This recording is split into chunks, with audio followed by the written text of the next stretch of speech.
بسم اللہ الرحمن الرحیم۔ آخر حضرت علی رضی اللہ عنہ نے پہلی بار میں اسلام قبول کرنے سے کیوں منع کر دیا؟ پہلی وحی آنے کے کچھ ہی دنوں بعد حضرت جبریل علیہ السلام حضور صلی اللہ علیہ وسلم کے پاس آئے اور کہنے لگے کہ اللہ کے رسول، اللہ تعالیٰ نے آپ کو کچھ عبادتیں عطا فرمائی ہیں، اس لیے آپ زیادہ سے زیادہ ان عبادتوں کو قائم کریں۔ حضور صلی اللہ علیہ وسلم نے پوچھا کہ جبریل وہ عبادتیں کیسی ہیں؟ تو حضرت جبریل علیہ السلام نے زمین پر اپنی ایڑی ماری تو اچانک اسی جگہ سے پانی نکلنے لگا۔ پھر حضرت جبریل علیہ السلام نے بیٹھ کر وضو کیا اور آپ صلی اللہ علیہ وسلم کھڑے دیکھتے رہے۔ اس کے بعد حضور صلی اللہ علیہ وسلم نے بھی آگے بڑھ کر اسی طرح وضو کیا جیسے حضرت جبریل علیہ السلام کو دیکھا تھا۔ وضو کرنے کے بعد حضرت جبریل علیہ السلام نے آپ صلی اللہ علیہ وسلم کو 2 رکعت نماز پڑھائی۔ حضرت جبریل علیہ السلام امام بنے اور حضور صلی اللہ علیہ وسلم آپ کے مقتدی بنے۔ 2 رکعت نماز پڑھانے کے بعد حضرت جبریل اچانک آسمان کی طرف واپس چلے گئے۔ حضرت جبریل علیہ السلام کے جانے کے بعد حضور صلی اللہ علیہ وسلم جلدی سے گھر پہنچے اور حضرت خدیجہ رضی اللہ عنہا کو بالکل اسی طرح نماز پڑھائی جیسے حضرت جبریل نے آپ صلی اللہ علیہ وسلم کو پڑھائی تھی۔ دوستو، 5 وقت فرض نماز ہے جو معراج کے موقع پر فرض ہوئی تھی، لیکن شروع اسلام میں حضور صلی اللہ علیہ وسلم کو تحفے کے طور پر 2 رکعت نفل نماز دی گئی تھی، جسے آپ صلی اللہ علیہ وسلم صبح کے وقت پڑھا کرتے تھے۔ عورتوں میں حضور صلی اللہ علیہ وسلم پر سب سے پہلے حضرت خدیجہ رضی اللہ عنہا ایمان لائیں، پھر گھر کی سبھی لڑکیوں نے اسلام قبول کیا۔ اس کے بعد مردوں میں سب سے پہلے حضرت علی رضی اللہ عنہ نے اسلام قبول کیا۔ حضرت علی کے اسلام قبول کرنے کا واقعہ کچھ اس طرح ہے کہ ایک دن حضور صلی اللہ علیہ وسلم اپنی بیوی حضرت خدیجہ رضی اللہ عنہا کے ساتھ گھر میں نماز پڑھ رہے تھے کہ تبھی حضرت علی رضی اللہ عنہ گھر میں آ گئے۔ اس وقت حضرت علی رضی اللہ عنہ کی عمر صرف 10 سال ہی تھی۔ جب انہوں نے حضرت خدیجہ رضی اللہ عنہا اور حضور صلی اللہ علیہ وسلم کو کچھ عجیب طرح کی عبادتیں کرتے دیکھا تو بہت حیرانی سے پوچھنے لگے کہ آپ لوگ یہ کیا کر رہے ہیں؟ نماز سے فارغ ہو کر حضور صلی اللہ علیہ وسلم نے حضرت علی کو ساری باتیں بتائیں اور کہا کہ علی، مجھے اللہ کی طرف سے نبی بنایا گیا ہے اور یہی اصلی دین ہے۔ اسی دین کو لے کر اللہ کے طرف سے نبی آتے رہے ہیں، اس لیے میں تمہیں اسلام کی دعوت دیتا ہوں کہ تم صرف ایک اللہ کی عبادت کرو اور لات و عزا جیسے بتوں کو چھوڑ دو۔ اسلام کی دعوت حضرت علی رضی اللہ عنہ کے لیے بالکل ایک نئی طرح کی چیز تھی، اس لیے فوراً انکار کر دیا اور کہنے لگے کہ جب تک میں اس بارے میں اپنے والد ابو طالب سے نہیں پوچھ لیتا تب تک میں کوئی بھی نیا دین قبول نہیں کروں گا۔ حضرت علی رضی اللہ عنہ کے ایسے جواب پر حضور صلی اللہ علیہ وسلم نے فرمایا کہ علی، اگر تمہیں اسلام نہیں قبول کرنا تو نہ کرو، لیکن اس بارے میں کسی کو بھی کچھ نہ بتانا، اپنے والد کو بھی نہیں۔ یہ سن کر حضرت علی رضی اللہ عنہ خاموش ہو گئے۔ اب کیونکہ حضرت علی رضی اللہ عنہ حضور صلی اللہ علیہ وسلم کی نگرانی میں پلے بڑھے تھے، کیونکہ حضور صلی اللہ علیہ وسلم کے چچا ابو طالب کے پاس کھانے پینے کی بہت کمی رہتی تھی اور کمائی کا کوئی انتظام بھی نہ تھا، اس لیے آپ صلی اللہ علیہ وسلم نے حضرت علی رضی اللہ عنہ کو اپنے ساتھ رکھ لیا تھا۔ اس کا واقعہ کچھ اس طرح ہوا کہ ایک بار مکہ میں بہت زیادہ بھوکمری ہو گئی، لوگوں کے پاس کھانے تک کو کچھ نہ بچا۔ اس وقت حضرت ابو طالب بہت زیادہ پریشان ہو گئے، کیونکہ حضرت ابو طالب کے کئی لڑکے تھے اور سب چھوٹے چھوٹے تھے، اس لیے حضرت ابو طالب نے اس بھوکمری کے زمانے میں بہت زیادہ پریشانیوں کا سامنا کیا۔ یہ دیکھ کر حضور صلی اللہ علیہ وسلم نے اپنے چھوٹے چچا حضرت عباس سے جا کر کہا کہ میرے چچا جان، آپ تو دیکھتے ہیں نا کہ میرے بڑے چاچا ابو طالب کے پاس پیسوں کی بہت کمی رہتی ہے، بال بچوں کی وجہ سے وہ اکثر پریشان رہتے ہیں، اس لیے میں مناسب سمجھتا ہوں کہ ہم دونوں مل کر ان کی کوئی مدد کریں۔ یہ سن کر حضرت عباس رضی اللہ عنہ بہت خوش ہوئے اور کہا کہ ہاں میرے بھتیجے، میں بھی یہی چاہتا ہوں، کیونکہ بھائی کی ایسی پریشانی دیکھ کر میرا بھی دل دکھتا ہے۔ اس کے بعد یہ دونوں حضرات ابو طالب کے پاس پہنچے، اپنے چاچا حضرت ابو طالب سے کہا کہ میرے چچا جان، مجھے اپنے لڑکوں میں سے کسی ایک کی ذمہ داری دے دو، میں اسے اپنے ساتھ رکھ کر اس کے کھانے پینے کا انتظام کروں گا۔ اب کیونکہ حضرت ابو طالب اپنے گھر کے تنگ حالات سے بہت زیادہ پریشان رہتے تھے،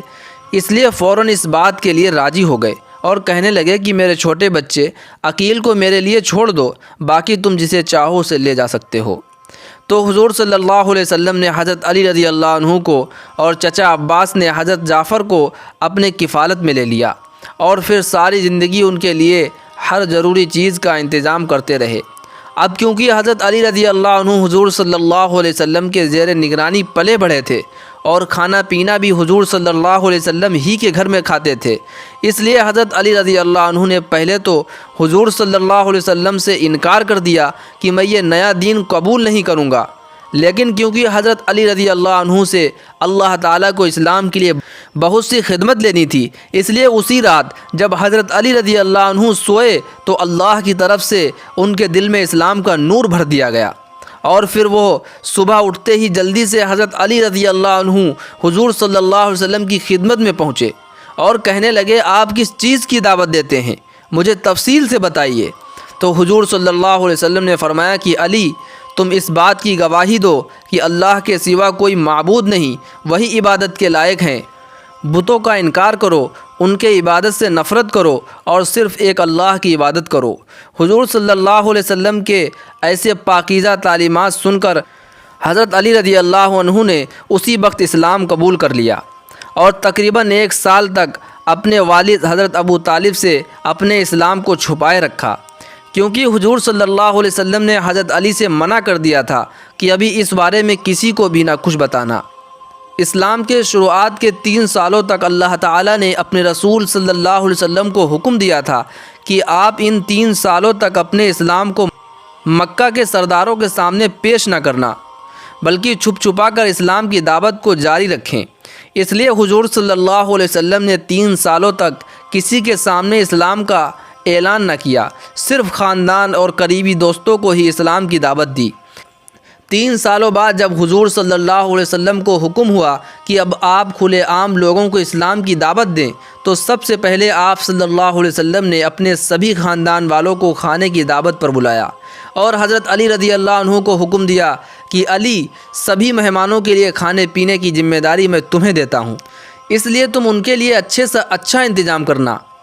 آپ نے کھانے کا ایسا انتظام کیا کہ سبھی خاندان والے بہت خوش ہوئے۔ حضرت علی رضی اللہ عنہ نے کئی بکرے ذبح کیے اور سبھی کا گوشت پکا کر دسترخوان پر سجایا، ساتھ میں سبھی مہمانوں کے لیے ایک ایک پیالے میں دودھ کا بھی انتظام کیا۔ جب خاندان کے سبھی افراد آ گئے تو حضور صلی اللہ علیہ وسلم کے حکم پر حضرت علی نے سب کے سامنے کھانا پیش کیا اور بہت اچھے سے سبھی مہمانوں کی خاطرداری کی۔ اس دعوت میں حضور صلی اللہ علیہ وسلم کے سارے چچا حضرت حمزہ، حضرت عباس، حضرت ابو طالب اور باقی دوسرے حضرات بھی شامل تھے۔ جب سبھی لوگ کھانے سے فارغ ہو گئے تو حضور صلی اللہ علیہ وسلم نے کھڑے ہو کر اپنی نبوت کا اعلان فرمایا اور کہا کہ میرے خاندان والوں، میں اللہ کی طرف سے ایک ایسی چیز لے کر آیا ہوں کہ اگر تم اسے قبول کر لو گے تو دنیا و آخرت دونوں جہان میں کامیاب ہو جاؤ گے، اس لیے اس کام میں میرا کون کون ساتھ دے گا؟ یہ سن کر سارے مجلس والے ایسے خاموش ہوئے کہ جیسے سبھی کو سانپ سونگھ گیا ہو، کسی نے کوئی جواب نہ دیا۔ جب حضرت علی رضی اللہ عنہ نے یہ منظر دیکھا کہ آپ صلی اللہ علیہ وسلم اپنے خاندان والوں کو امید کی نظروں سے دیکھ رہے ہیں اور کوئی بھی آپ صلی اللہ علیہ وسلم کا جواب نہیں دے رہا ہے، تو حضرت علی رضی اللہ عنہ کھڑے ہو گئے اور کہنے لگے کہ اللہ کے رسول، اگرچہ میری ٹانگیں پتلی ہیں اور میری آنکھوں میں بیماری ہے اور میں ایک چھوٹا بچہ ہوں، پھر بھی میں آپ کا ہر طرح سے ساتھ دوں گا۔ اس چھوٹے لڑکے حضرت علی رضی اللہ عنہ کا ایسا جواب سن کر مجلس میں بیٹھے سبھی لوگ ہنسنے لگے۔ وہ سارے لوگ حضور صلی اللہ علیہ وسلم اور حضرت علی رضی اللہ عنہ پر ہنس رہے تھے، لیکن آپ صلی اللہ علیہ وسلم خاموش تھے، اور حضرت علی رضی اللہ عنہ حضور صلی اللہ علیہ وسلم کے چہرے کی پریشانی کو دیکھ رہے تھے، اس لیے حضرت علی سے یہ منظر برداشت نہ ہو سکا۔ حضور صلی اللہ علیہ وسلم نے دوبارہ پھر سے یہی اعلان کیا کہ میرے خاندان والوں، میں تمہیں ایسی چیز بتاتا ہوں کہ جس کو اپنا کر تم دنیا و آخرت میں کامیاب ہو جاؤ گے،